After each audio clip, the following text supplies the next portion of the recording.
Another week, more drift cars. This week on Driftland Drift Garage, Amjad will be doing some poly bushes on a compact, and I think he's also going to be doing an R33 Skyline. It's quite a cool car, 6-boost manifold, big turbo. It's pretty cool. He was meant to film it last week, but he never, so it should be in this week's. I don't know what else he's doing. We're pretty busy actually, so I've got the E21 and I've also got the Volvo gear linkage to do, so get the gear linkage done, get that all sorted. Connor's white E36 that was in the vlog a few weeks ago, so that's going to be getting some toe straps and maybe a little bit of maintenance, I think. Kick plates in the driver's footwell. He was looking for kick plates to get done. So yeah, well, there's the R33 there. Pretty cool. So yeah, busy week, lots to do, lots of cool stuff to work on. Stay tuned. What did you forget? We've got Ben's R33 coming back in. Oh, the one that you forgot to take video of last week? I did. Yeah, basically like a really cool R33, which is pretty hard for an R33, but it's cool. RB25, 6-boost manifold, big single turbo, link ECU. So the sort of content that should be on the vlog. Hey! Aye, I forgot. So what are you going to do? I'm going to now, basically, last week when I had it in, I took the turbo nut off So what you're going to do is you're going to do a wee recap. A recap to show of what you've already done. And then also is getting rocker cover gaskets and a semi-prop bearing and that on it as well. I'm sure YouTube looks forward to that. Look at those wheels, eh? OZ Futuras 18x10 ET -20. Brock B1s in 17x10, 17x8.5, rare in the 17s, they're mine. And Rondo 21s I think, which are really cool concave wheels. I'm going to go and get Ben's R33 Skyline back in because I forgot to do some filming on that when I was doing some work on it last week. It's coming back in for rocker cover gaskets getting changed over and prop shaft centre beam. So that's my job for this morning.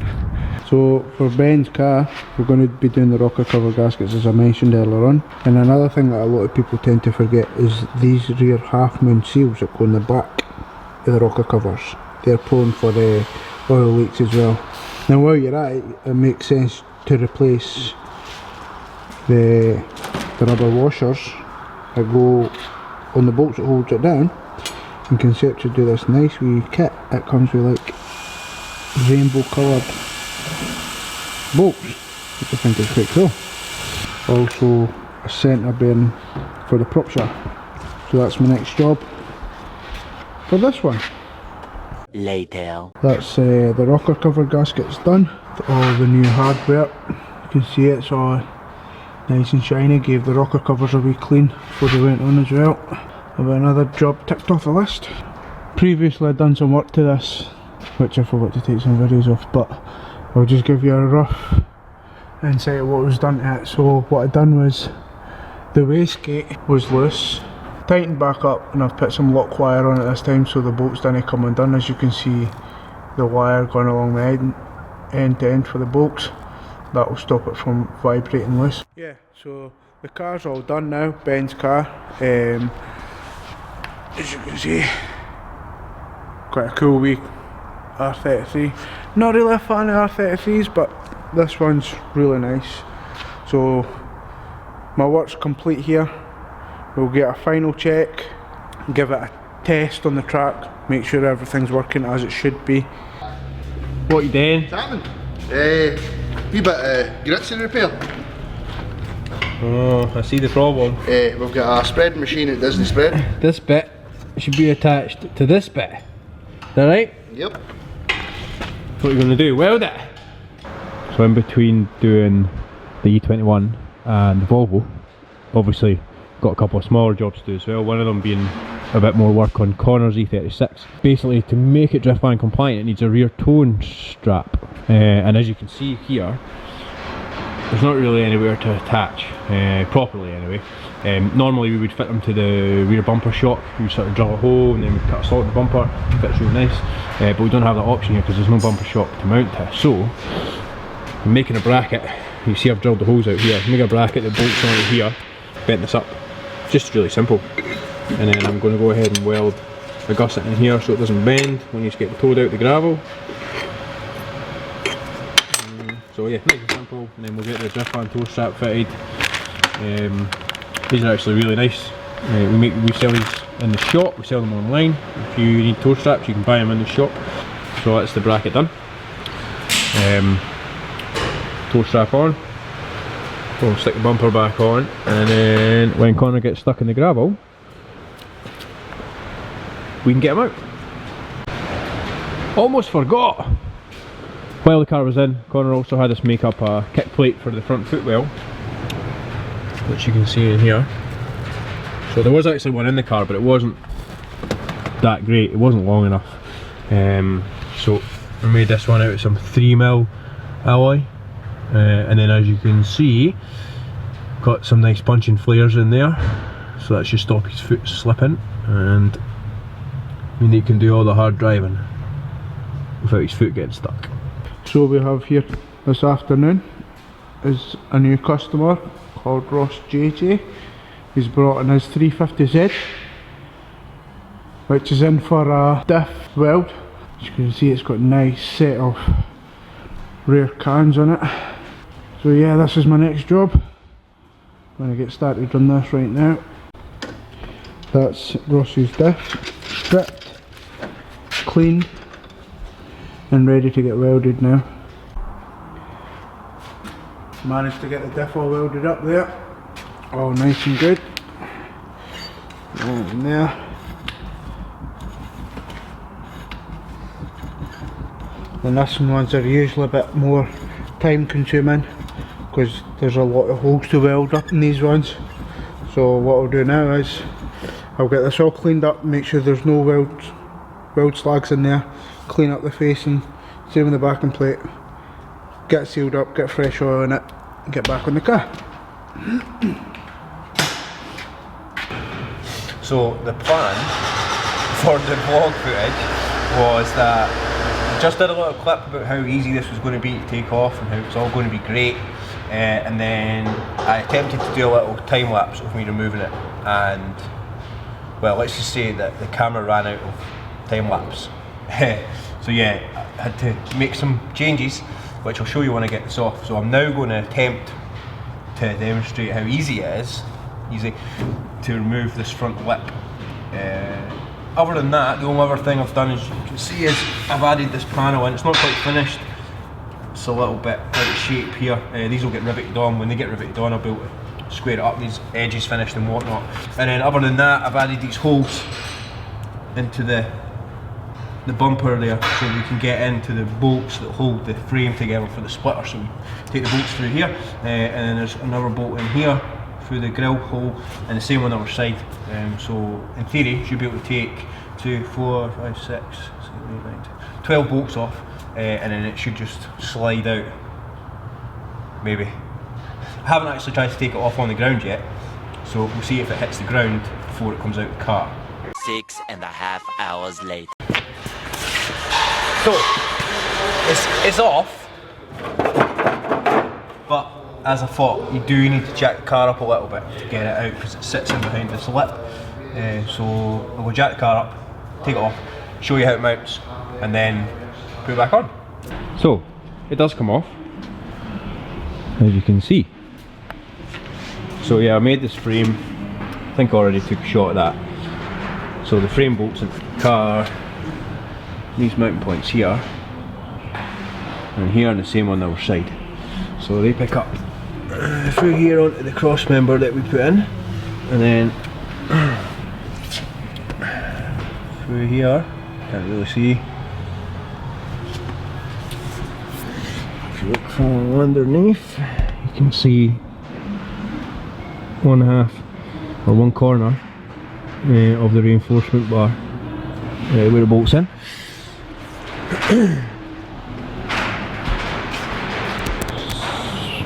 I'm now going to try and put it back on, see if it's as easy.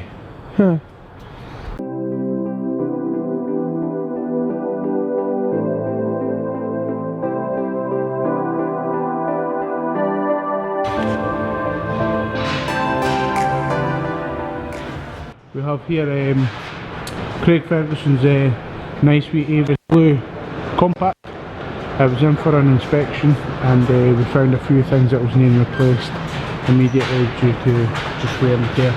First one being is the rear axle bushes. There's quite a lot of play in them, so they'll get replaced. And the other main thing was the rear diff mount bush. As you can see, it's starting to split, it's starting to go away from there. So they'll get replaced with Perflex bushes.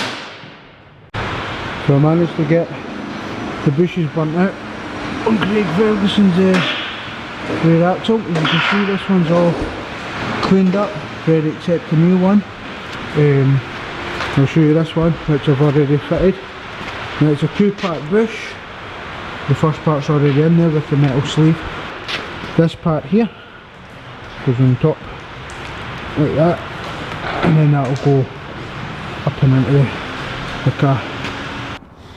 Perflex subframe bushes.